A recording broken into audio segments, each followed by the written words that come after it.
po ba mapapatawad ni nanay si tatay? Mahirap patawarin yung kasalanan ni tatay. Pero siguro mahal pa nga siya ni nanay, kaya di pa rin niya magawang iwan si tatay. Ewan, di ko talaga alam kasi kung mahal pa nila ang isa't isa, hindi sila laging mag-aaway. Hindi sila magsasalita ng masasakit tapos naririnig pa natin.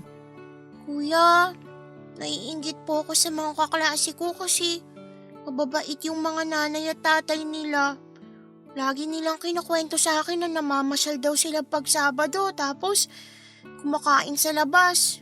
Nakikipaglaro rin po sa kanila yung mga nanay at tatay nila pero sina nanay at tatay laging nagagalit at nag-aaway.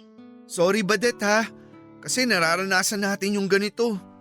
Sorry kasi nagkaroon tayo ng mga magulang na katulad ni nanay at tatay. Wala naman po kayong kasalanan eh. Di naman natin mapipili sinong magiging nanay at tatay natin. Pero masaya naman po ako kasi kuya kita. Barangay Love Stories. Barangay Love Stories.